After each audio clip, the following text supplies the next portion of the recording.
Oh, here we go. Hey, I'm Rob G from FearNet and Icons of Fright, and I'm here with the director. Yeah, I'm the director, Sam Furstenberg. And the stunt coordinator. And I am Stephen Lambert. Of Neenja 3. This is very exciting, guys.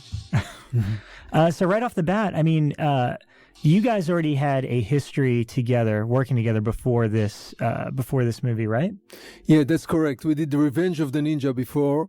And since Revenge of the Ninja was quite a success in this area of the low-budget movies, the company, Canon Film, decided to do right away a sequel. And this was it, Neenja 3, The Dahmeenation. As the movie now rolls, as the credit rolls, I can say that we were looking, the company was looking for some kind of a change, of a twist, because they did Enter the Ninja and Revenge of the Ninja. This is the third movie, in the third installment of the series. And they were looking for something different. This movie was influenced a lot by a movie that came at the same time. It was Poltergeist. Toby Hooper directed. Yeah. And there is a lot of poltergeist in this movie. Because the reason was that since the company decided to go with a female hero, with a female ninja, and we were looking for a way to make it believable that a woman will carry all this action and physical movement. So the decision was made right off the bat that she is possessed by a ninja, by some kind of a ninja spirit. The possession gives her the force and the power to be so strong and to beat so many male guys. Right. Because in the world, Sho Kosugi, which was in this movie, he's the bad guy, in the advisor, in the Revenge of the Ninja, he's the hero, and he was our ninja advisor at large. He right away told us, how can it be that a female will have all those powers? The legend says that there are ninja tribes, female ninja tribes in the old Japan. There were female ninjas tribe. Wow. So that's how we got into the concept of this movie, of a female being possessed by another force, just like little bit like Poltergeist. There is a little bit of also the movie with Linda Blair. What was it? The Exorcist. The Exorcist. There is a little bit The Exorcist here. There is a little bit of Poltergeist. Definitely. Well, I mean, it's a very radical idea, and the writer in this was James Silk. James Silk was the writer. He also wrote Revenge of the Ninja. Yeah. So, I mean, once you guys had the concept, did you work a lot with James in terms of putting your own ideas into it, or? Yeah, I worked with Steve James. Poor Steve James. James Silk. I worked with James Silk on this basic idea that it's a woman which is possessed by some kind of a ninja force, and that's what makes her do what she do. Here you see David Chang, and from here, this is an action sequence which Steve, which is sitting right next to me, doubles many, many times, and he will tell you and commenter what. And we put together this fight sequence. It was funny. We were doing 2 units at one time on this, so I was running back and forth. Right here, he's going to fight a few people in a golf course, and he's going to show his extraordinary power. It's amazing because once this sequence starts, it's pretty nonstop for quite a while.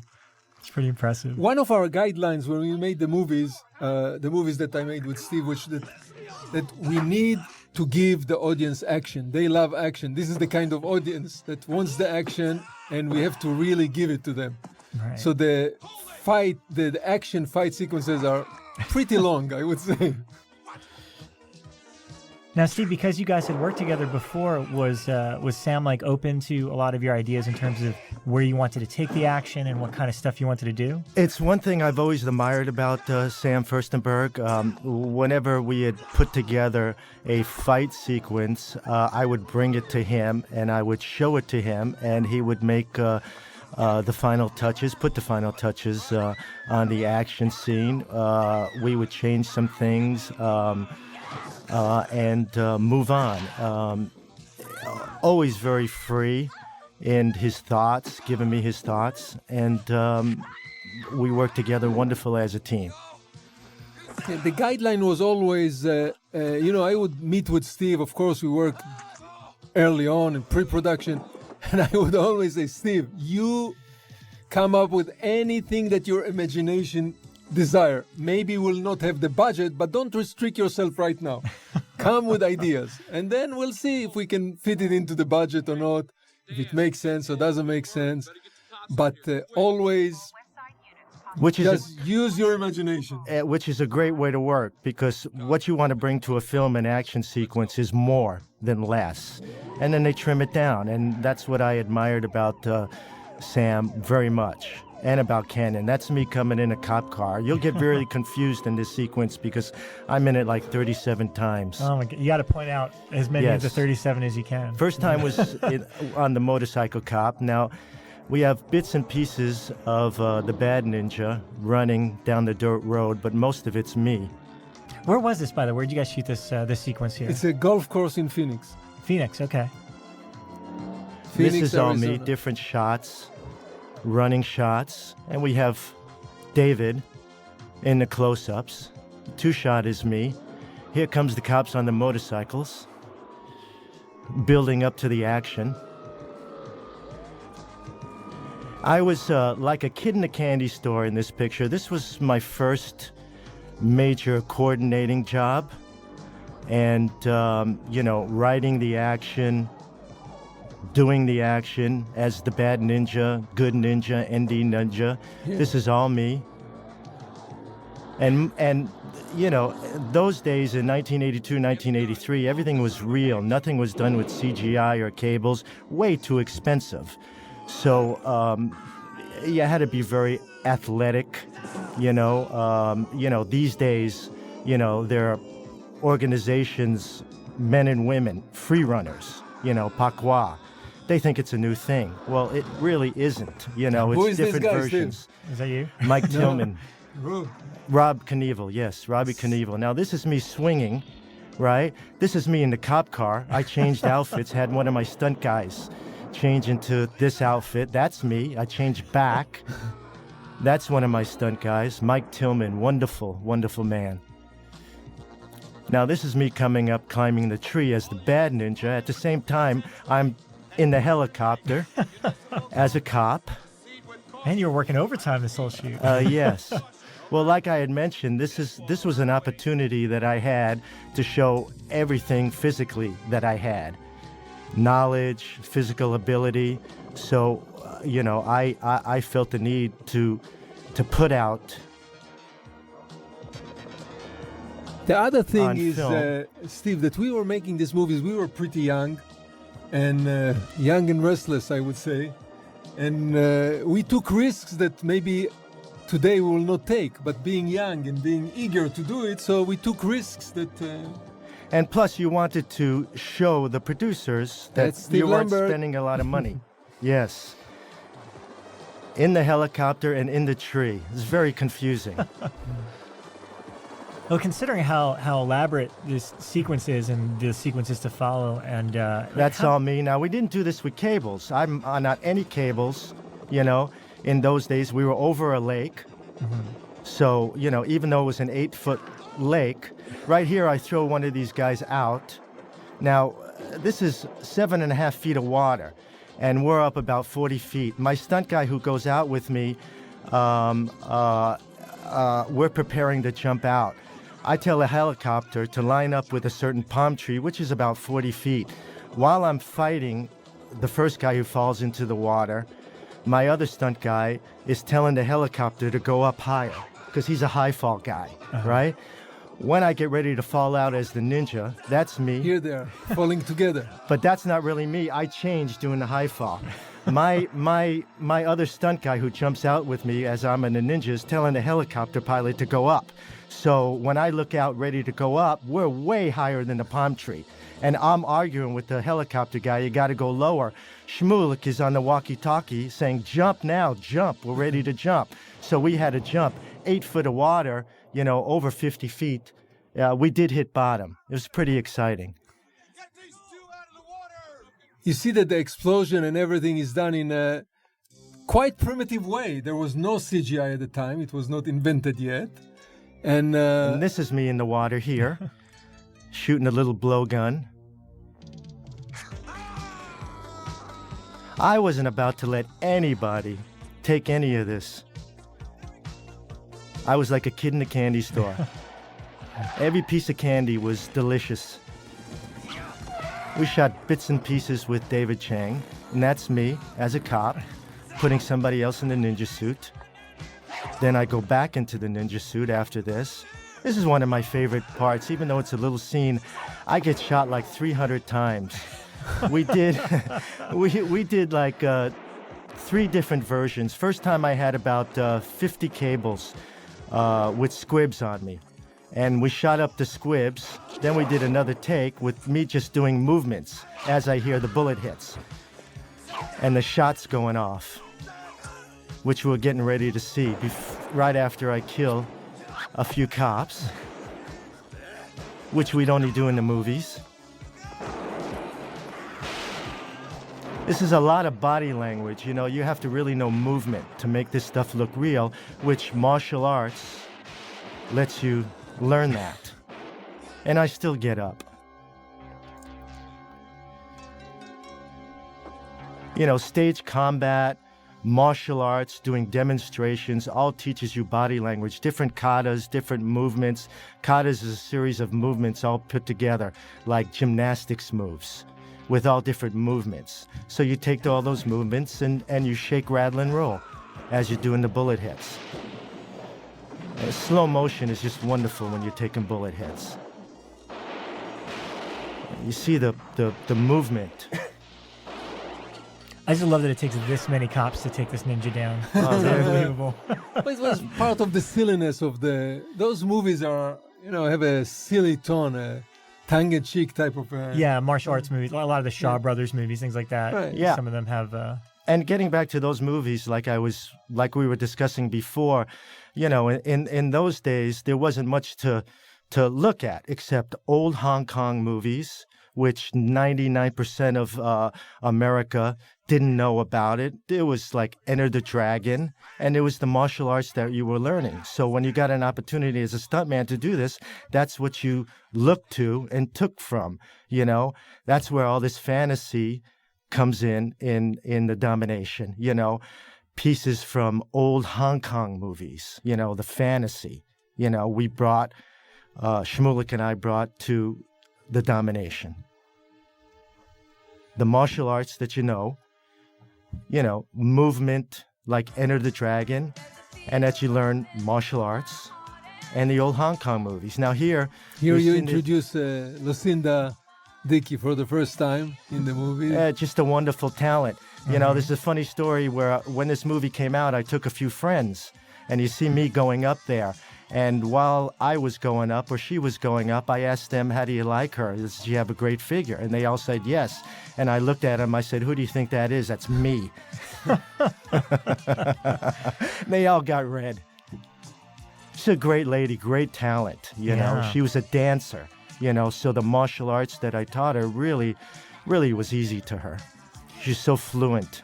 And Sam, how did you find her? Was she just, did she come in through the audition process? Yeah, we had when we decided to make a movie with a female star, we started the audition. We saw more than 100 girls. And, you know, we narrowed down, we started just reading them. Then we had a screen test for the 20 finalists, let's call it. And the truth is that Lucinda was number 2. And the first girl that we chose couldn't do it. She had another gig, another show.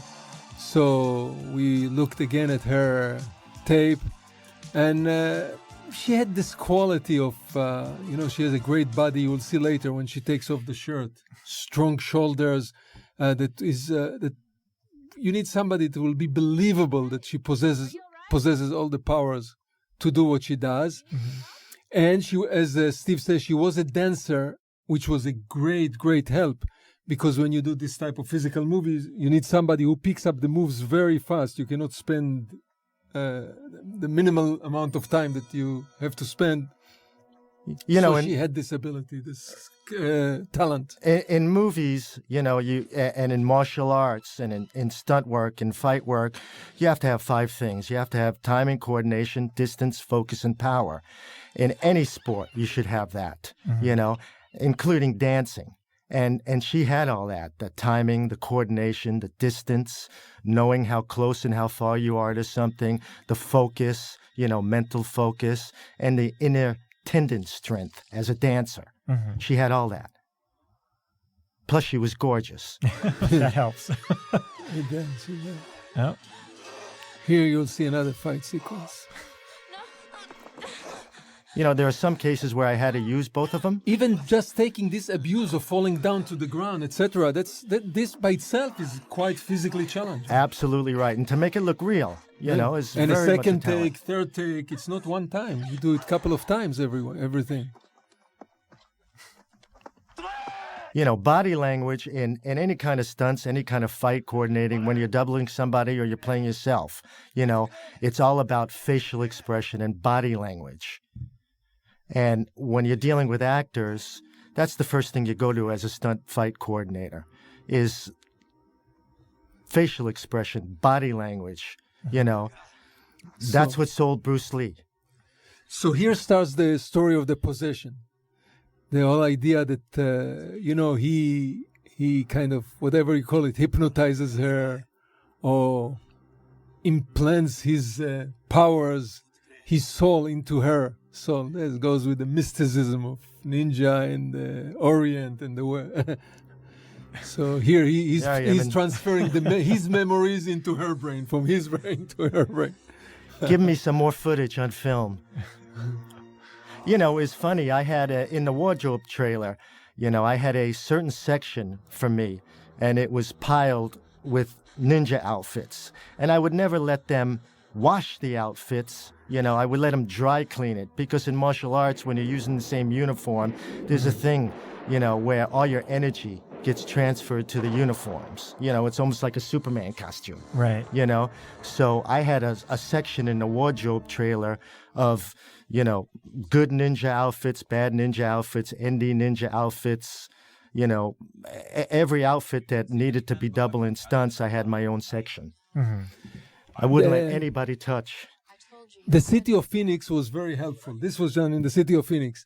And what you see here is a real police station. This is the police station, but it's in Sunday. When the city was very small. Phoenix was very small at the time. And this is the real police headquarters. And, you know, Sundays, it was very quiet in Sunday. And they let us just, you know, when we asked to shoot there, they said, come on, be our guest. You can shoot in our headquarters, no problem. Very accommodating. Yeah. And here's Jordan Bennett. Yeah, Jordan Bennett. He also came down through casting process. There were, you know, when we did the movie, there were no names actors here, so they didn't want to spend money on name actors. They believed that the action itself, the name Ninja, will carry and will sell the movie after the success of Revenge of the Ninja. So the company didn't want to spend money on name actors. So both of them, you know, came through auditions, you know, and we just chose them through auditions.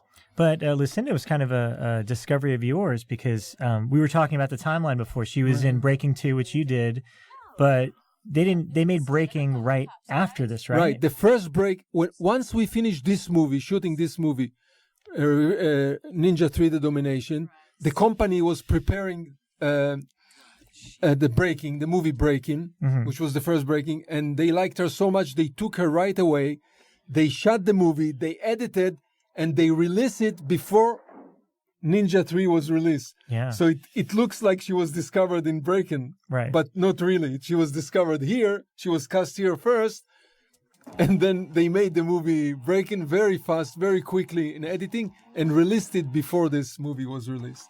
Of course, Breaking was a huge success, and so it helped this movie, and right away we launched into Breaking 2 Electric Boogaloo. I'm laughing just saying it, Breaking 2 Electric Boogaloo, because it became like a slogan, you know. I'd like to thank you for that movie, by the way, on behalf of all of us fans. Yeah, me too. There was 2 days of action in it.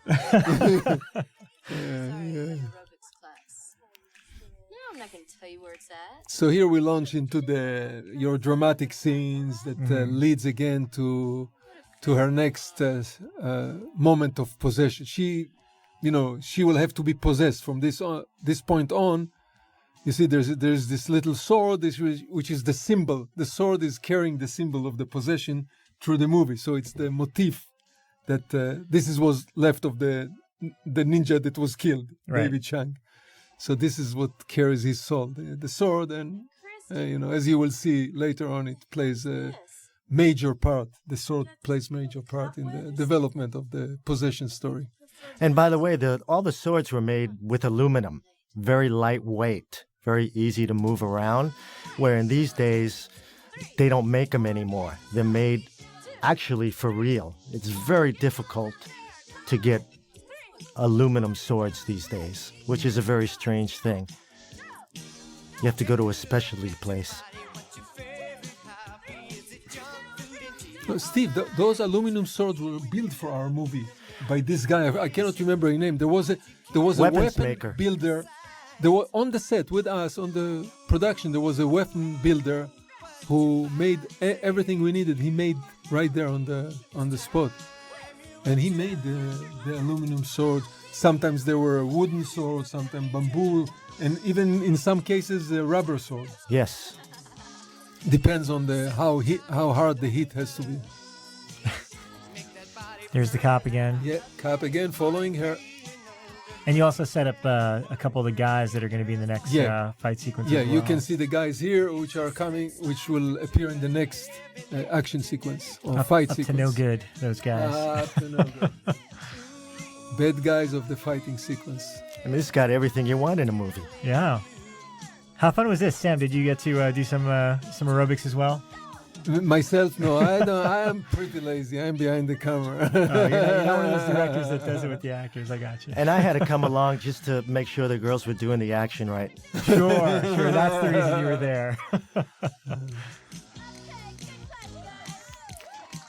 But in reality, the way it works, the days that we shoot dramatic scenes, the action people are preparing the action sequences. Right. They rehearse in a case like this, we are shooting a scene like this, Steve will be with his guys preparing whatever in schedule is the next fight or action sequence. Correct. And then I would bring it to Shmulik and we'd go back on a scout and look and give him all the ideas that I have.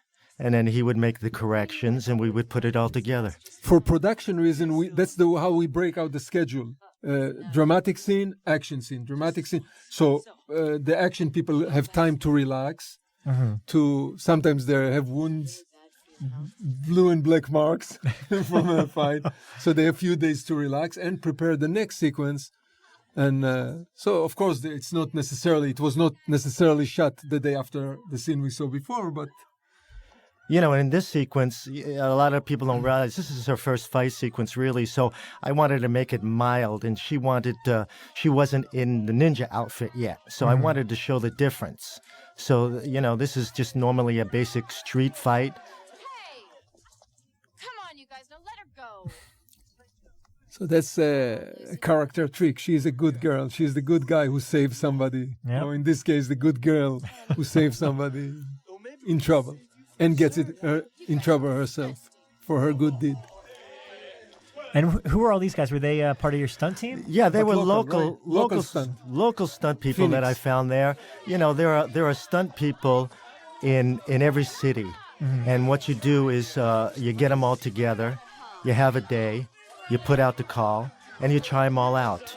And once you try them out physically, and if they have the right look, then I would bring them and in front of Shmulik, Sam Furstenberg, and he would pick the people that he liked. So there are steps here you can see her physical talent of Lucinda Dickey. Great timing. In this scene. Everything's very smooth. And that's really her. She's doing this fight.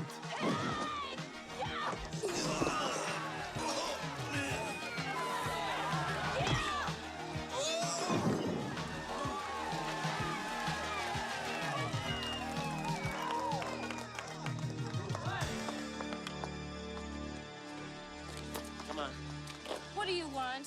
just keep quiet and move your butt. You're under arrest. Look, if you're gonna book me, then So how did these two get along together since they kind of had to play boyfriend and girlfriend? Did they prepare at all? Did they get along all right? They got along fantastically. There was no problem. Both of them are very mild, easy to work with actors, both of them. Always prepared, coming to the set with all the lines. It was very easy to work with them, very. well, that's my problem. I don't need any help, especially from the opposite. You know, 1, 2, 3 takes, not many, not too many takes. Really, they were prepared and ready. They used to rehearse even when they had time. They used to rehearse. Obviously we all stayed in a hotel. We are in location here, so we stayed together in a hotel. So they used to rehearse and prepare the scene. So the way they come in the morning when they come to the set in a scene like this, they were already new and they were prepared. We'll run 2 or 3 rehearsals, couple of corrections, and we shoot the scene. The fight scene that we just saw with Lucinda Dickey in the back alley, the whole idea of a stunt coordinator, stuntman for the production is to save money. So what you do is you look at the location and you bring in things that you could use for your fight sequence that doesn't cost a lot of money because that's part of your job as a stunt coordinator for the company. So as you saw, we used a railing, we used some cardboard garbage cans, we used a big garbage can. So you use things that Are available are available at the location that cost you no money to bring in. Right. As you can see here, and this is her apartment, so it's a major set. We had a very nice art director, and we are going for this modern industrial look that will help a little bit bringing out her character, that she has this masculine talent in her, masculine characteristics in her. So the apartment being a little bit industrial setup will help to set up her character. And also the mysticism that comes later, just juxtaposition with the industrial look, is nice. It's a nice contrast. I'm sorry, I didn't mean to get so Look at this. The seduction scene. You're very sexy when you get angry. Oh, God. Wow. I wanted a stunt double for him in this shot, but Shmulik wouldn't let me. I got to ask. Look at this. did you eat This that? is my idea. This is your idea? This is my idea. Oh my God. I don't know why, but it just came to me on the spot and said, Lucinda, pour the juice all over your body and let him lick it. Wow.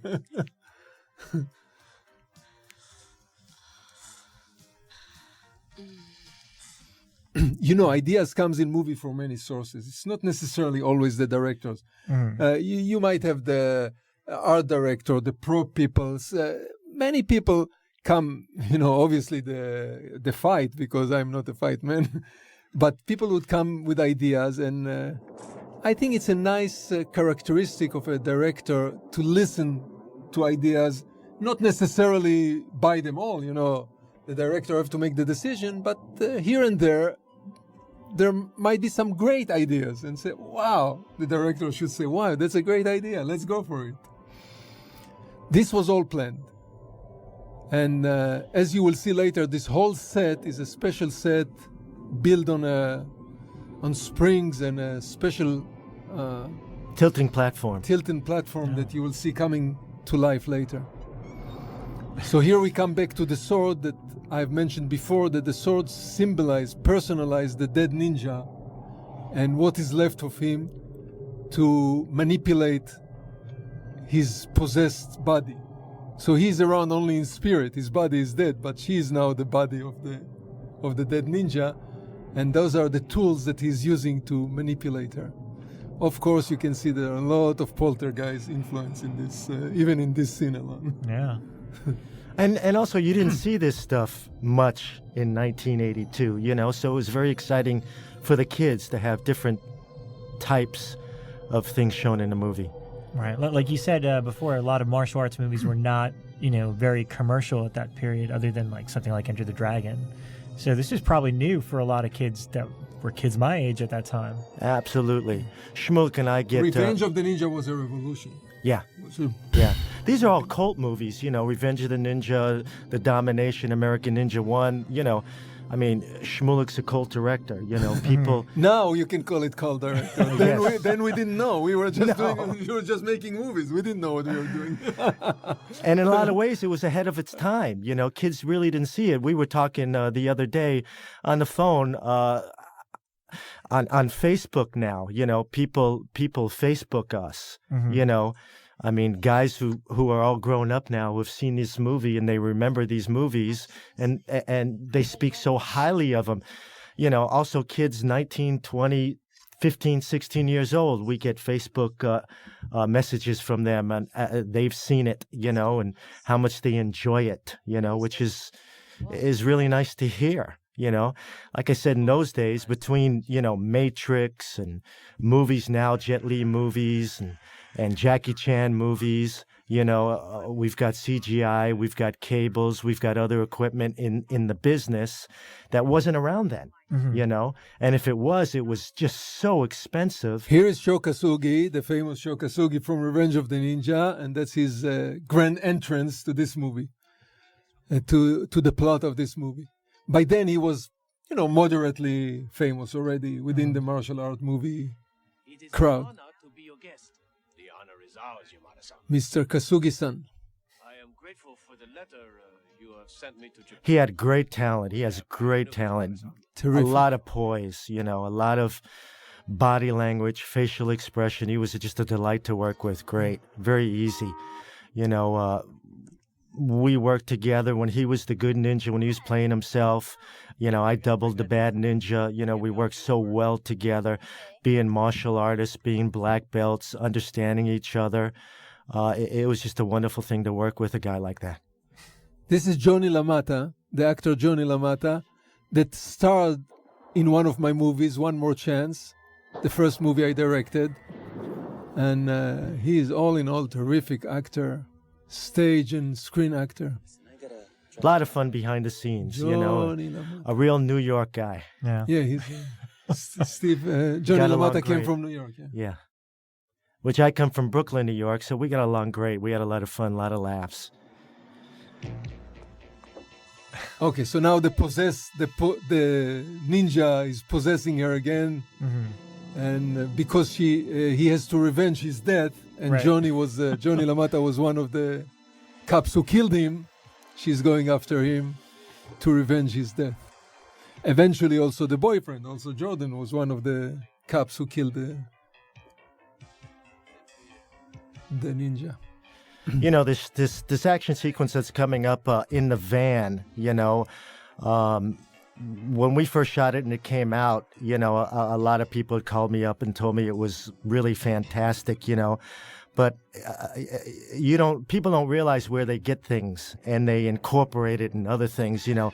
All this stuff in the van was taken from all other movies, you know, like John Wayne movies or Charlton Heston movies, things that they've done in the past in other movies, and you bring it to your movie and you change it, change the action and manipulate it in such a way that you're able to take it from a stagecoach or another vehicle into the van, and you make it your version. As you see, it's coming up where I'm going to do all kinds of things, all kinds of action sequences, stunts, movements on the van, which is going to be really exciting, which a lot of times are taken from other movies. Now, what you see here at the time, I'm mentioning, we didn't have CGI. There was no CGI in existence then. So we had to resolve all the problem, all those visual ideas physically. So most of it, all the lights effects, the smoke effects, they are physically done. The moving game. In today's standard, it looks a little bit hokey, it looks a little bit primitive, but then even this, a laser at 1983 to work with the laser beam was a revolution. It was a revolutionary idea. Today it's very easy to do this kind of thing. Then Yeah, at but the time, This has its charm to it, though. Where Absolutely. if I saw it in CGI, Agreed. You know, there's something about it that works. we had to employ to find people who know how to manipulate laser beams, and it was quite an ordeal to do it. And the idea was that this arcade game, the bouncer arcade game, is also part of the tools that the dead ninja is using to manipulate Lucinda, carrying his message of revenge. Look at this. All of this is done physically. It's not optical effect. It's really done physically with what we used to call then at the time wire removal. Correct. It's all on wire, and then they remove the wire later in post-production. You know, in a lot of big movies, they hire a lot of special effects, very expensive guys, prop guys, very expensive. You know, Sam Furstenberg was very smart. You see because the change in the makeup also Yeah. personified the idea that she is possessed. Every time she is possessed, there is a different makeup versus the times that she is not possessed. Right. So here she's going to the cave. The spirit is leading her to the cave where the original ninja was getting his stuff together. This is outside Phoenix, outside the city. I was saying that Sam had a lot of good ideas. He had picked people in production that knew how to do things the old style ways. You know, like in the 40s, then it was 50s, the new and style. 60s. Then it Today's was the new the old style. Correct. But they knew how to do things and put together things with very little money. That's true. Going back to the old days. Like, you know, in the stunt business, you know, a lot of people use airbags, you know. Well, in the old days, they used cardboard boxes, you know, to save expense. That's the only thing. There was no such thing as airbags then. So they used cardboard boxes, which is a better way to do high falls when you're doing short, little high falls, because no matter how you fall, you're not going to get hurt. In an airbag, you can only fall 5 or 6 ways. Here she comes to finish the first cup, Johnny LaMatta. So it's also a short. So we, as you know, when we were building the script in this type of movies, there was also always big major fights, we used to call them, and then mini fights, small fights in between. All in all, we always strive to have at least 45 minutes of action within 90-minute movie, which means you have to devote 45 minutes for the story only, and then the rest is this type of thing. But this, we used to consider the small fight, a mini fight, versus the long fights, the big fight. So look at this. And this is mostly Lucinda. I taught her this. You know, I bring myself in here just once or twice. That little jump is me, and the rest is her.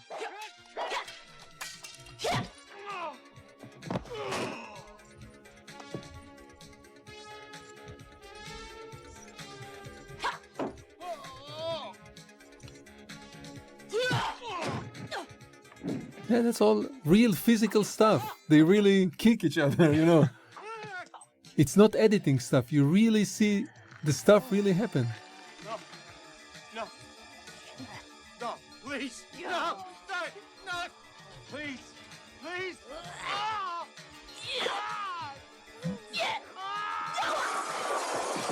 That's a stunt double. That wasn't Johnny.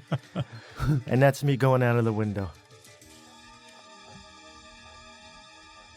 So here, this is a sample of a small fight, 1 minute, 1.5 minutes, versus the long fights, which are 7 minutes, 6 minutes, maybe even up to 10 minutes. Usually the final fight. Many people comment on the final fight of the movie Revenge of the Ninja, which was 10 minutes long, 11 minutes long, on the roofs of the in Utah, in Salt Lake City, Utah. That it was especially long sequence. I mean, considering how elaborate some of these fight scenes are, did you, how much time did you guys have to prep for this? Did you have enough time to, compare to other features, like get everything accomplished that you wanted to? Yeah. You see, those movies, this was the 80s were the highest times for this type of medium-sized budget movies. Those were not a low budget movies, really. Those were like medium-sized budget movies.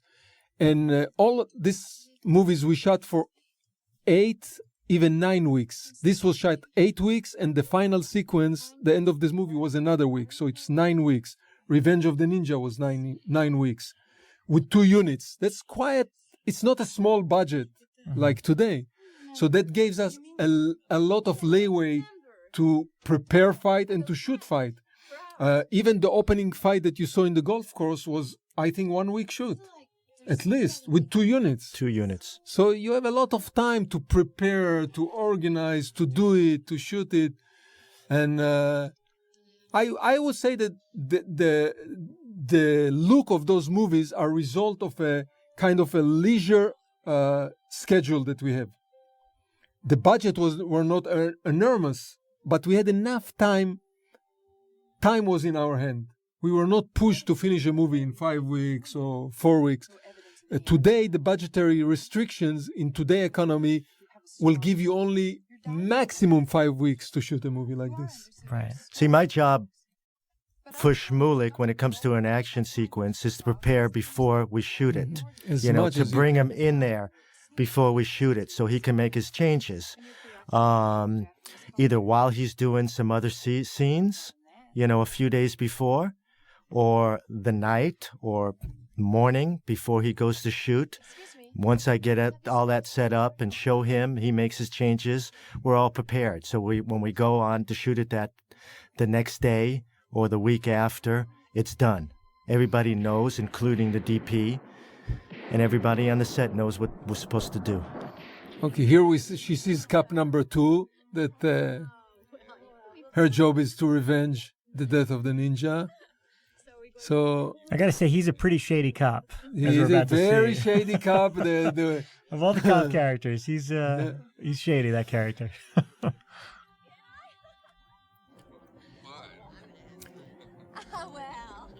You know, you had done a couple of films with Canon at this point, right? And both of you. So can you talk a little bit about kind of your history with Canon? Because it's funny, you mentioned before that Sam's like a cult director, but I feel like a lot of films from that era, all from Canon, have that cult fan base. There's just something special. In general, today it is customary to say that there was the Canon look. Mm-hmm. If you follow in the internet the writing of people about Canon, they call it the Canon look. There was the Canon look, like there was the Roger Corman look. So there was the Canon look. And the Canon look is obviously influenced by the head of the company, Menachem Golan, and which had a flair, had a touch for this type of movies that were aimed not only in American audience, but they had in mind the general audience all over the world. Mm-hmm. So you had, because, in different countries there are different tastes. So the Canon movies played and sold very well internationally, not only in America. So it had this look. I knew Canon from the beginning, right? From the beginning. And the first movie I made, One More Chance, I sold to Canon. And then I became like a director, you can say, house director. I made many movies with them. Canon was very good for the creative talent or the creative will. As you can see, those movies when they play, they don't play for real. It's like a tongue-in-cheek. It's like it's fantasy land. It's violence, but not really violence, not deadly violence. You can laugh at the violence. You can say, okay, yeah, but they don't mean it. The dead people are not really dead. And this was the Canon look. It was almost, not really, but everything was almost. And there was a flair for this type of things, that a cop will go to a jacuzzi with 2 women, and it will be okay in a Canon movie. Yeah, I mean, this is almost like something out of a horror movie, like killing the 3 people in the tub. It's funny, you said that a lot of those movies tended to be meant for a world audience. So when you went into this, was there any criteria, things that you wanted to make sure you hit besides a lot of action and, a lot of like what kind of stuff, like, oh, this will play really good in this country, for example? No, it was not that designed for different countries, but in general you knew that you need a lot of explosions, two good chase scenes, 5 good fight scenes, 2 tremendous big action sequences. All in all, this is an international action movie. Right. Little bit, it's a bit of hints of sex. Couple scenes of Lucinda working out. Gotta have that. And by the way, in those movies that we made, there was no sex outright. It was not, but there was hints of sexy things. But usually we did not mix sex and action in Canon movies, which others did. Yeah. In other movies they did, in other type of movies. They did. Talking about Menachem Golan, I once read an article years ago. They were talking about his company and where he got his ideas from and who he admired. And in the article, he stated that he admired people like Louis B. Mayer, which I thought was very interesting. You know that he started with Roger Corman. Menachem Golan started his career with Roger Corman. That makes a lot of sense. Yeah, he was a boom man, sound man. Yes, it does. Together with Coppola. Oh, wow. They worked together for Roger Corman. For your information, Billy, I don't believe in demons, ghosts, spirits, or any of that kind of stuff. But they were open also to ideas, because even the mere idea that they made ninja movie at the time, that nobody in Japan, there were ninja movies in Japan, but only in Japan. And they were clever enough to say, well, let's take this ninja idea and run with it. Okay, here we're a little bit into The Exorcist. The Exorcist influence part of the movie. Yeah. And they are coming to an exorcist to try to chase the spirit of the bad ninja out of her body. So this, you might even say that this is a scene that is completely out of the ninja genre. And even though there's no stunts in here, really, or fights in here, I had to come for safety purposes, because we do rig her up and start to spin her around, and she's in chains and harnesses. So I'm there to make sure everything is safe. That's part of my job for the company and for the actor or actress. Is to have me on the set, make sure that she's not in danger and she's not going to get hurt, which, if she did or if anybody did get hurt, it would stop production for Shmulik. This is John Wang, right? The actor John Wang. And he was pretty famous by then. He goes way back. Yeah, he... Way back in Hollywood, he was the actor to do Chinese roles. One of the major stars as the monks in the Kung Fu series, right? With David Carradine. He was in the Kung Fu series. That's right. John Wang. Isn't he even going to ask me what the problem is? We built the set. This set was built as this mysterious den of whatever magician is or sorcerer or whatever the character is, and with the attempt to chase the demon out of her body. Yeah, it's a fun scene to have right in the middle of the movie. Yeah, let me tell you, it was a fun scene to shoot. Caters to every genre. I got to ask, because obviously I didn't get a chance to see this in movie theaters. I was too young. But what was it like for you guys, considering there's so much going on in this movie? I mean, how did it play for an audience when it came out? What was your experience of seeing it? I will tell you. The first movie that I made, the first movie that I directed as a major, if it can be called major director, was Revenge of the Ninja. Mm-hmm. When Revenge of the Ninja came out to theater, against all odds, it was a great success. MGM picked it up, and it was distributed, a major distribution. Now, for a company like MGM to distribute a small movie like Revenge of the Ninja, obviously they saw something in it. And they were right. The movie was a great success. I went to some theaters here in Los Angeles, around town, Culver City. It's more fun to see those movies in the neighborhoods. not in Westwood. Go to Hollywood, go to the neighborhood theaters. Obviously, it was movies for young male. Those movies are for young male. 16, 18, they were R-rated, but the 16 years old snuck in. And they loved it. They were screaming. When we saw those movies, there were screams in the theater, like, watch it, he's behind you, she's behind you, be careful. So it's the type of movies that if you see it in the right neighborhood, it's an audience participation movie. Yeah. The audience is with the movie, they scream, they holler, they whistle, they shout. And that's quite an experience, let me tell you, to see those movies with the right audience. People don't realize that these movies were made for $2 million, $3 million. When it came out, when all's said and done, $40, $50, $60 million. That was big money those days in 82. A lot of kids loved it. A lot of teenagers loved it. Parents went. I mean, I went to this movie when it opened up 4 or 5 times, different neighborhoods. It was always packed with kids and parents. We have to mention that this movie, Revenge of the Ninja, this movie, Ninja 3, The Domination, did not enjoy the success of Revenge of the Ninja. Correct. It was not. Maybe we went too far with this whole spirit and mysticism versus Revenge of the Ninja, which was much more physical, martial art, and action movie. And maybe it's very hard to analyze why a movie is a success or not success in the theater, in the box office.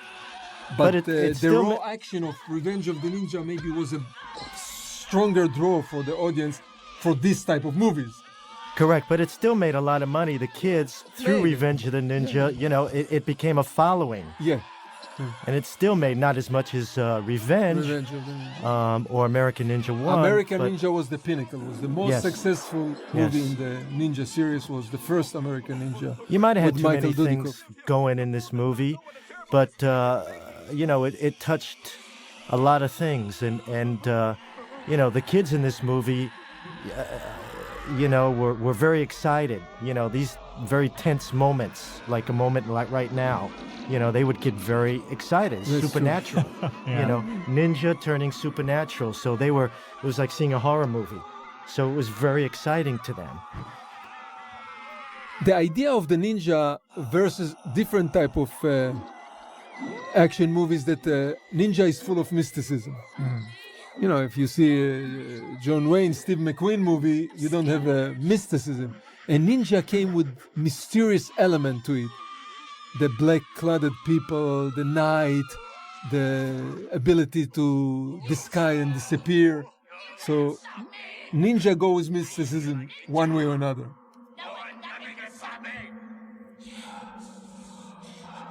And you were definitely pulling from things like Poltergeist and Exorcist here, right? Yeah, we were very influenced. At that point, Poltergeist was a big movie, right before this movie. You sure? He's fired himself. This shot's a little King Kong too. He's chained up in the in the movie theater. I want to know who he is. I cannot tell you anymore. It's funny, you were talking about... This scene even had a spinning head, but I guess it was taken out. Either it was not good enough or it was X-rated. Oh, you shot that? You shot it with a spinning head? Wow. There was a spinning head in this scene. But, we were heavily, can say, criticized by the board of the rating board. Uh-huh. Very much. They didn't like 3 different pieces in this movie, from what I understand from Sam Furstenberg. Is the head was one, and then I was... No, this was Revenge of the Ninja. Exactly. Also, we were criticized a lot of Revenge of the Ninja. Mm-hmm. The first time we sent it in, we got X-rated. Wow. Because of, not language, we didn't have problem language, but we had problem with violence. Mm-hmm. And... some dialogue, playing a part. But it was not a major problem. So they always ask us to tune down the violence so it will not glorify. For them, I don't know how it is today. At the time, it was very important not to glorify violence. Yeah. Not to make it too much fun. So you did end up cutting a few little bits out of this? Right. Here I remember the head spinning was cut out. Maybe there's some violence that I don't remember that was cut out. Which our special effects makeup guy, Moni Manzana, was very disappointed because he worked so hard on that head. In the movie Revenge of the Neenja, there was a great decapitation we had to cut out. At the time, they did not allow decapitation. Wow. Later on, I saw even heads rolling on the floor, but at this time, they did not allow decapitation. Here you can see Sho Kosugi with his grace in fighting. He's really like a ballet dancer. A lot of body language, facial expression, a lot of movement. And we use things that are around.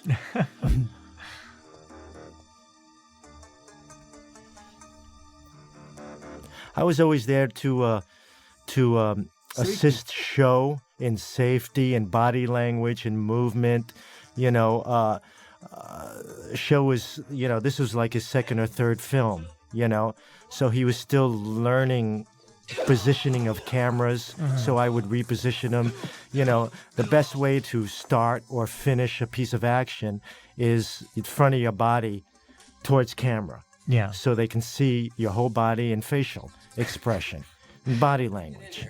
So I was always there whenever he was working to make sure, you know, for Sho and for Sam that, you know, the action he was doing, if I didn't need to double him, you know, showed to camera.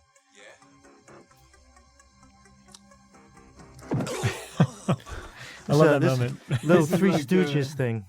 Raiders of the Lost Ark, you know, sword, and then you take a gun and shoot. Right. So you think he's going to do something with them, instead he's just banging their head. We tried humor, we tried different things. Here's your dead ninja that was killed in the first scene. You know, I never did ask you, how'd we come up with that eye patch? This was his idea, Sho Kosugi. Yes. Sho had Which was a great idea. It gave him another dimension. Yep. So this, now you learn. This It's a is rubber shuriken. memory. You know, we do a piece, an insert of the guy throwing it, going through the air, the shuriken going through the air, and then a cut with a rubber piece glued to his face. Mm-hmm.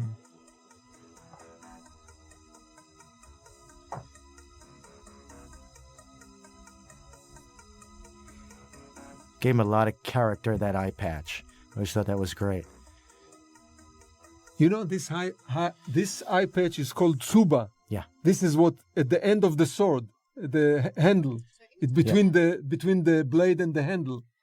This little metal disc. It's called tsuba in. That stops your hand Japanese, from going onto the blade.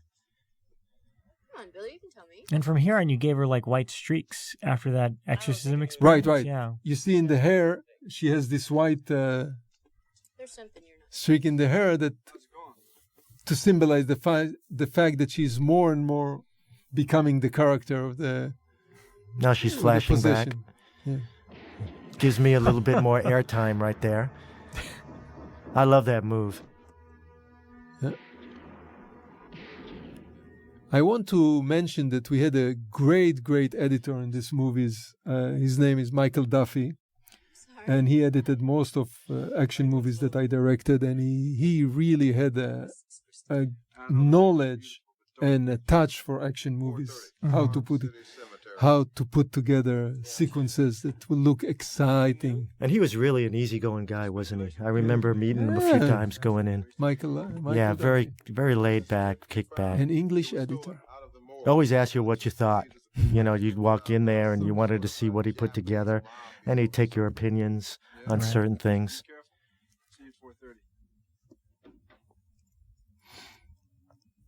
Back to the apartment. Editing is really important in these kind of films, you know, and as a stunt coordinator, fight coordinator, you're excited when the editor lets you in and asks for your opinion, because that's not done often. Yeah. In action sequences, obviously, it's done in bits and pieces. I kind of complain that nowadays, too many bits and pieces in action sequences. Yeah. But of course, you must put together the bits and pieces to make it exciting and work. Because we cannot shoot the entire sequence of action and fight in one shot. So it's built from small pieces that have to be put together in an exciting way. And I think in this scene you're about to see how the whole set tilts. The entire room will tilt on its sides.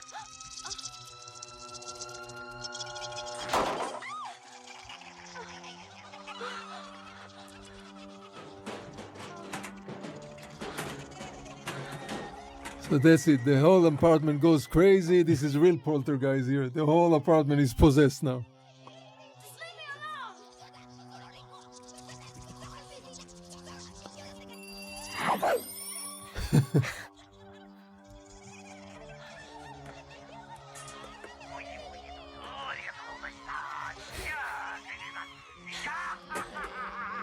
The scene was very scary for kids. I can imagine. I remember going and remember sitting in the theater in this scene and kids were holding their breath. It just took them away from the ninja and the fighting into another realm. Yeah, another realm. Mystery.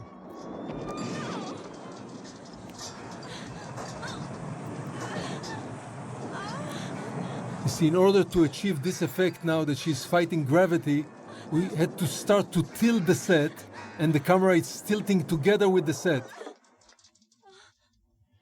And the whole set also is on springs. We shake the set. And I remember going over to her when we were ready to shoot the sequences, just go with it wherever your body takes you. Relax, and just don't try to lay it out. I'm gonna go here, I'm gonna go there. Just go with the movement, just like you're a dancer. So you know how to go with movement. It's all her falling, little back pat on her. Steve, this was pull done it with a little cable, rope. with a rope from the back. Yeah. I put a little back pad, a little harness on her, and I was back there through the wall. Put a little hole in the wall, had a little wire, and pull. And I just tugged her. And she here just you fell see back. how everything starts to roll into one side of the apartment. By now it's like 45 degrees tilted, the whole set, to create this effect that she's fighting some kind of a pull. See her grace, hitting thing, twisting out of it.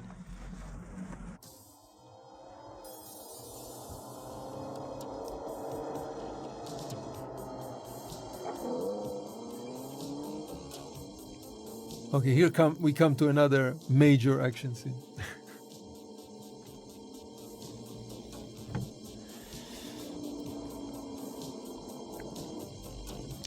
Again, this action sequence, in today's time, they would do it with cables and CGI, spend all kinds of money and all kinds of days doing this, putting this together, prep and shooting it. I mean, they would have, to shoot this sequence today on a high-budget movie, they would give you 3 weeks.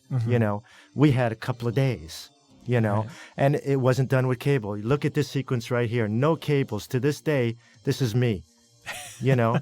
Just jumping on that tree, one hand like a monkey and twisting over. Today, people call me up, people Facebook me and say, that's got to have been done with cables. No, Right. It wasn't.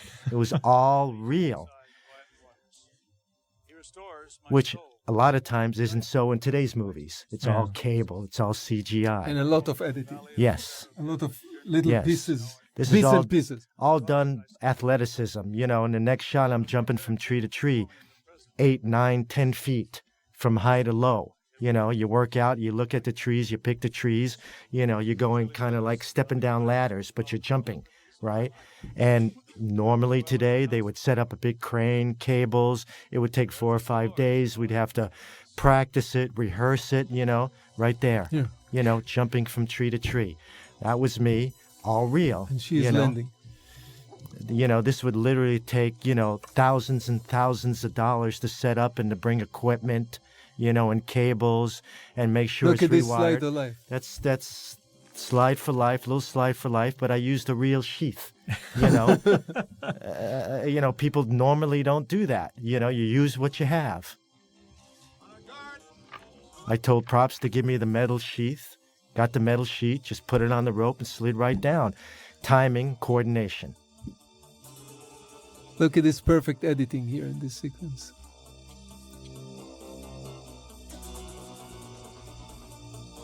That's Norton. That was Norton.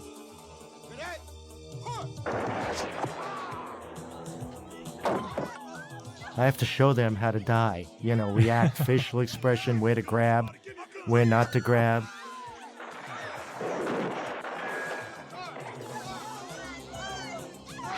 I have to work out this sequence. These are all extras in the background, reacting. So part of my job is to go there and work this all out for Sam. So even though when, you know, the people are in the background aren't stunt people, you know, they're still doing physical action. So you have to make it all look real. So that's part of my job too. Here's me to the right coming out. That's me as the ninja out there. That's me rappelling down, kicking. Again, that's a free rappel. You know, they do it with cables these days. We did it for real. They do this with cables too. We just reversed the film. Instead of jumping up, I was up there, dropped down, we reversed the film. Now I break the tree, land on the car, all in one shot. Do a front flip off the car. It's all in one shot. You know, it literally take days. You know, that took a couple of hours to do it today. Because they have the money, they have the time, why not shoot it? You know, kicking a guy, that's Robbie Knievel, Evel Knievel's son. Wow. Great athlete, could have been a great stuntman. David Woolmark, Gravesite, he was our production manager, producer. We did that as a joke. It says Woolmark. This fight scene I did, all real, all kicking. All these guys are stunt guys from that city. Martial artists, so they know how to react, you know. A lot of stunt guys don't know how to react to martial artists. So you have to find a martial artist that is a stunt guy. Makes all the difference in the world.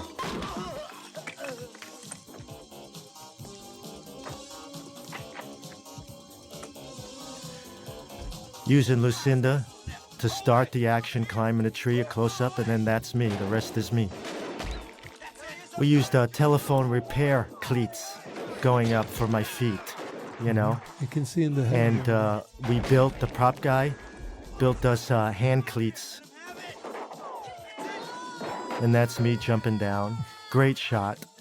Posing, looking at it as a shot. We cut to Lucinda and Sho. And then cut to me back running out of the shot. Which we did really in one piece. You know, the jump, that's me. Jumping over, doing a front flip into some pads. And here comes Sho Kosugi. See if this is done with the catapult. With the... Yes, a mini tramp. We have a little mini tramp that's like a trampoline, but it's very small. And you run and jump on it, and it gives you a tremendous bounce. It's a little fight scene in an abandoned warehouse where I doubled the bad ninja and Sho Kosugi. As Sho Kosugi, I go through two breakaway floors where our cameraman in the basement asked me to release the first stage of the airbag, which has the vents, the top stage, which has the vents to release the air, because he was in the basement with a camera, and the top of the airbag was revealed to the camera. So he asked me to release it, which just gave me like an airbed. So I went through the two floors.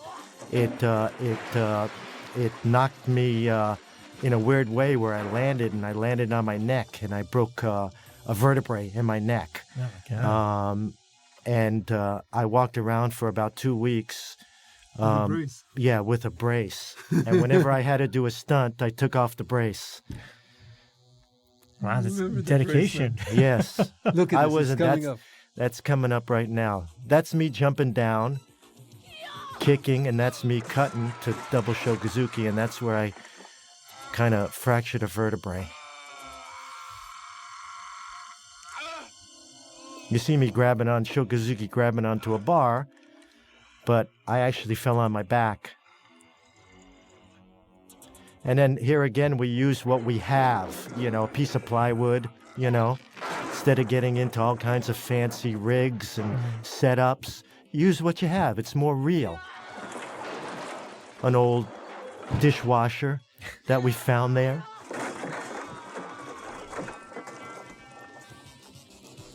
That's the genius of movie making. You know, you can be very simple and look very real. I mean, it's perfect with the setting because it, you know, obviously house and construction. Absolutely. Was it scripted this way, or you just found this? No, or? this was scripted. And this We had to find the building at. I did that in reverse. Coming up, shot it coming down.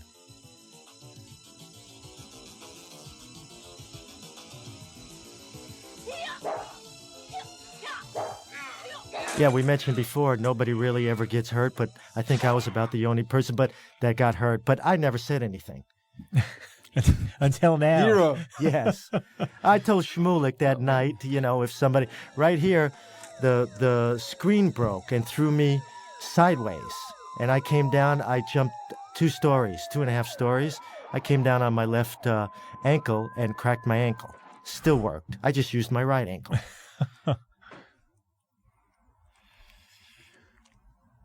You see, this is what we call the middle of the movie big sequence, action sequence. Started in the cemetery, ended up here in this abandoned house.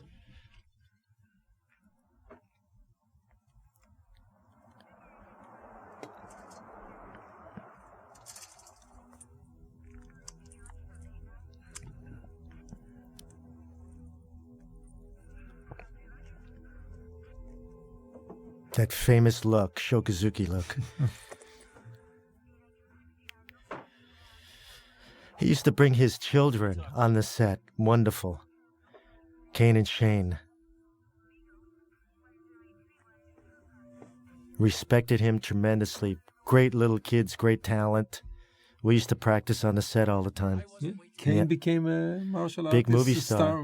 in Japan. Big movie star in Japan. And we talk all the time through Kane Facebook. Kosugi. A few weeks ago, I sent him a bunch of pictures that he never saw of his father. You know, in Revenge of the Ninja and the Dahmeenation, with me and Shmulik and Sho, and we talk all the time. And he thanked me.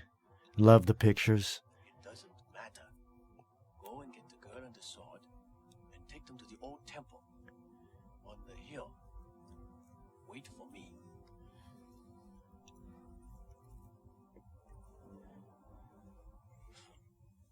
Don't worry. Don't worry.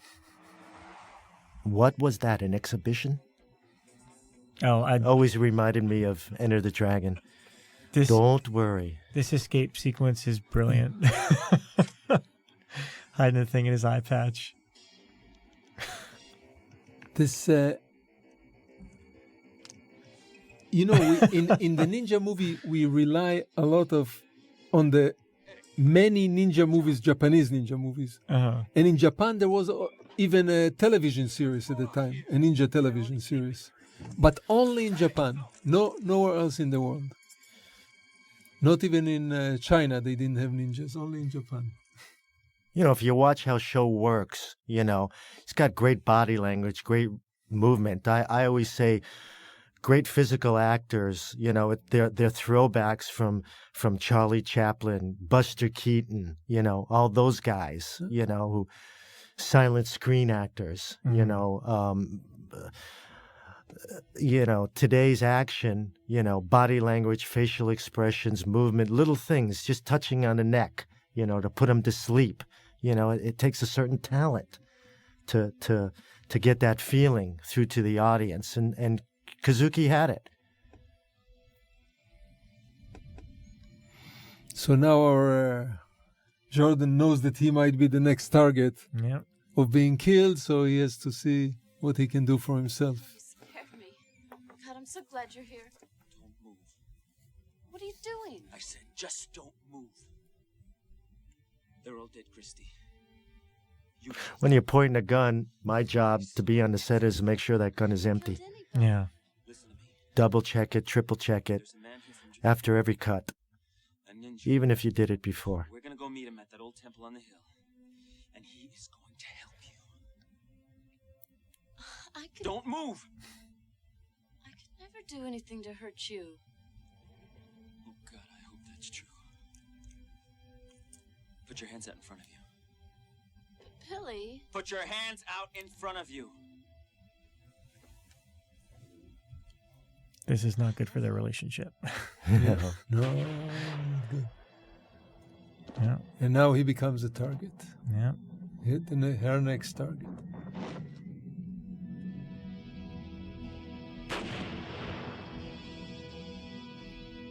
You know what's funny is that pretty much every cop was there that gunned this guy down. So technically, the ninja could have just gone to the police station and got all of them. Yeah, but we had to get the ones that deserved it. Yeah, of course. Really deserved it. And you need 90 minutes of movie. Yeah, of course. we want a 90-minute movie. And she resisted there. Did she do that on purpose? You think a little bit of her character was fighting back? The what? She went to stab him. Yeah. It was like this was the moment between because they had a love affair. She loves him, so it's the conflict between the ninja making her kill him, but her will, her personal will, that tried to save her. Yeah. So she's fighting her own demons, and now she runs away to the temple. She will go to the temple to see if this will help her to get. So as the character, she's not possessed all the time, and now she understands that there are some forces which are possessing her will, and she has to conquer or overcome the forces. This possession. That was me doing a little slide there for him. You see, this is a special effect shot. At the time, they used to call it matte shot. Oh wow! The entire top doesn't exist. The temple, everything you saw on the top was a matte shot. It was added. What they do today in special effect in CGI in 5 minutes. Yeah. This temple doesn't exist. He's walking into nothing. That's amazing. In reality. That looks like a set. Only this. This is the set. The door with the 2 columns. That's all. And all these monks here were I've gotten from martial arts studios. Local, yeah. They were local. All local guys who are martial arts. Local martial art people. And all... taught them the routines, what to do, movements, when to fight show. And they worked out great because they're supposed to be stoic, martial artists, monks. So I didn't have to worry about Oriental, Asian looking. Right, facial expressions. Didn't have to worry about it. So this is equivalent to CGI shot today. Yeah. At the time they did it with matte shot. It was painted by hand, on a canvas or glass. I think on a glass, and then some kind of optical process which was quite lengthy, few months to put together the live action and the painted glass matte shot. Boy, today they do it in 1.5 hours. I call this the Frankenstein monster shot, where Frankenstein arises. Comes back to life. Yes.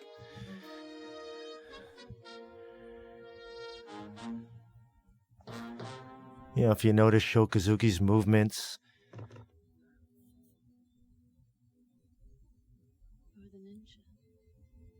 Help me? So this is the showdown, the moment that either she will be saved from her possession, will he help her to get back to her own self, and she will realize her love to the cop. You sense that the movie comes to a conclusion, to Sho Kosugi worked hard to get where he was at. Yeah, he started, I was telling Shmulik that he started at Magic Mountain doing live shows. Oh, wow. Yes. Mm-hmm. And to get in the position that he's in now is just wonderful hard work.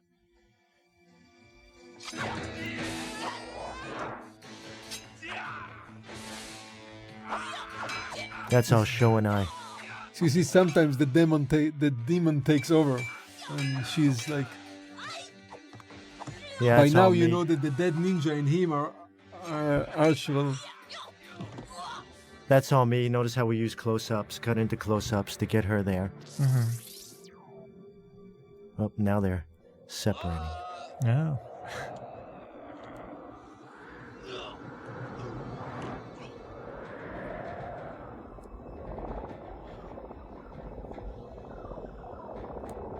I mean, this was great in those days. Yeah. Yeah. I don't know. To me, that's more Just fun than any kind of exciting. CG shot By, you'd ever do. by today's standard, those effects look primitive, Yeah, but at the time, this Yeah. was it.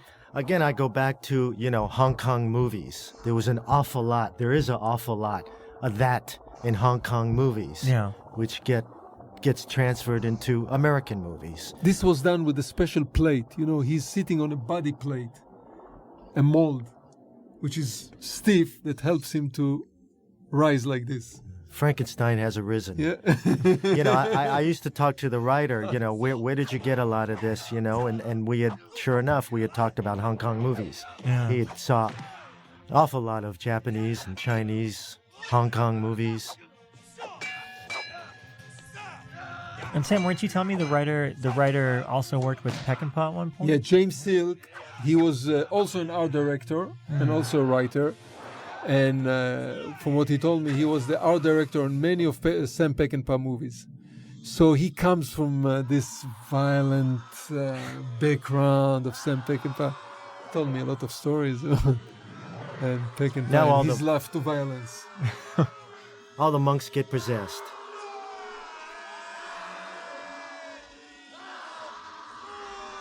So now I put together a little fight sequence with these monks. Yeah. Individual and in groups. Double and Sho Kosugi. Monks did all their work. I mainly choreographed this sequence between the monks and Sho Kosugi. And they did a wonderful job, never being in a movie.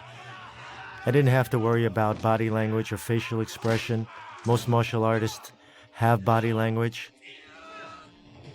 Just had to remind them, don't look at the camera. Don't worry about what camera will follow you. Because a lot of times, non-movie people, non-stunt people, They don't understand how to Yeah. and they look right into action. They don't know, right into the camera. They don't know how to do something without looking into camera. Oh, am I right? Am I wrong? No, just the camera will follow you. I'll place camera.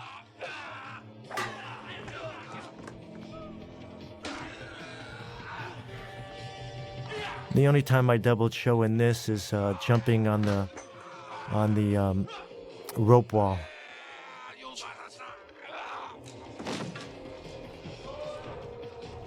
Right here. Climbing up all this stuff.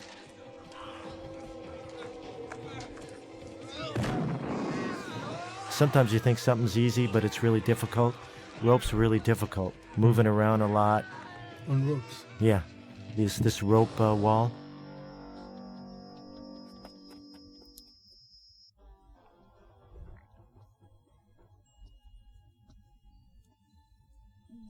So you got yourself a little lull in the action here, a little quiet, but it's not over yet because this is the final action sequence. It has to be long enough. So just resolve the love story.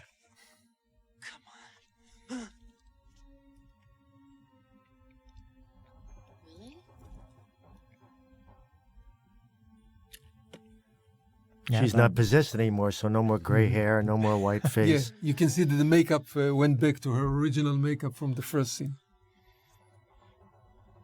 Yeah, I thought she did a great job as just as an actress, As a because before presenter. this, I think she did a bit part in like Grease 2, maybe. Yeah. And as you said, she had a dance background, so obviously that came into play with the action stuff. But did you have to work a lot with her for the acting, because she's doing all different types No, of not things? a lot. She was pretty good. She's natural.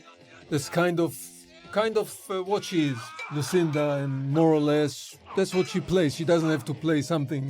She's not the Queen of England, so she really plays more or less Lucinda the same, except the fact that she has to be possessed. Yeah.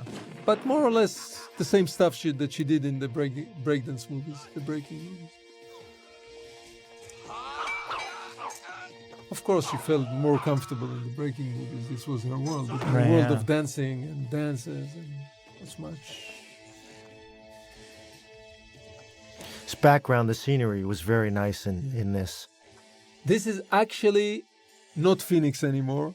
Oh. And only this scene is in Simi Valley in Los Angeles, in California. But it fits perfect. Oh, yeah. The it's opening similar. sequence, yeah. Anyway, we live in the same area. Yeah. It was a great pleasure to work with Sho. It was just, when two martial artists are working, everything fits and flows so well. The timing, the stops and goes, the body language, dramatic points.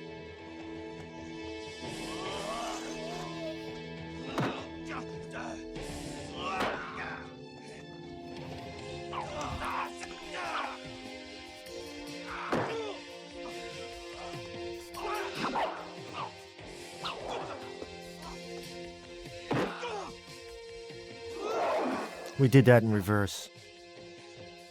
Got that from the $6 Million Man. That's how he did all his jumps. Oh, it was all in reverse. Yes. You learn from mentors, is I'll do it in reverse, You want to run fast, shoot at 80, shoot at 80 frames.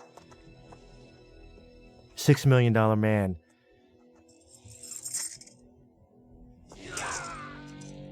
After this, you're talking to us before about how, extensive your body of work and stunts was, after this. But this is the first time that you got to do a lot of martial arts stuff. So would you consider this, among one of your favorite things that you got to do in the business so far? You're absolutely right. I've done, if you look at my resume, if you look at Facebook under Steve Lambert, you see the hundreds of shows, the big budgets, low budgets, famous actors, Pacino, Harrison Ford, Rutger Hauer, on and on. I can keep on going. But you very rarely get a chance to do so much and have so much freedom. And my first 3 films as a major stunt coordinator was the 3 Ninja films, Revenge of the Ninja, The Dahmeenation, and American Ninja 1. So I got to learn and do so much. It was fantastic. When people ask me, that's exactly what I say. I revert back to my first films. Those were my most favorite.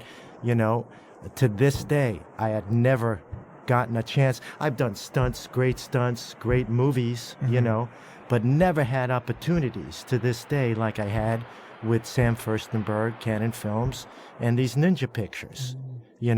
Total freedom, total design, total creativity, until I got up to Sam Furstenberg and he made his changes. Look at this earthquake with no special effects, with no CGI, and that's all just physical. Shaking camera, just shaking handheld camera and having some things move in the background.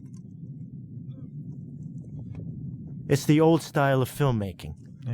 Yeah. We one thing Shmulik had on these films, great DPs. Yeah. Just wonderful, wonderful DPs.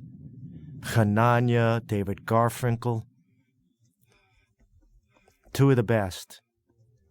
And they made my job look easy too, because a stunt coordinator, fight choreographer has to work well with his DP.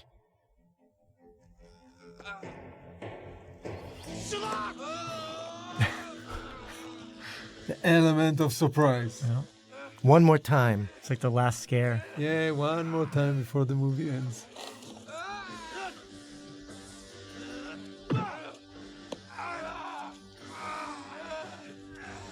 Coming up here, Sho did all this, when I talk about... Oh, my That's God. it. And that, I'm surprised they kept that in the movie. Yeah.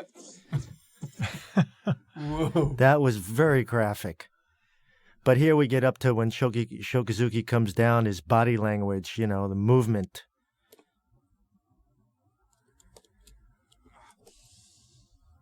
Climbing up was doubled.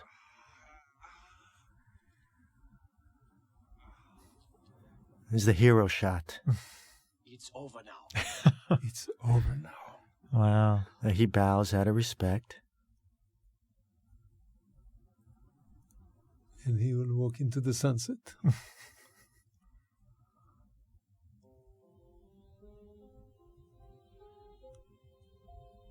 Wow. Such a fun movie.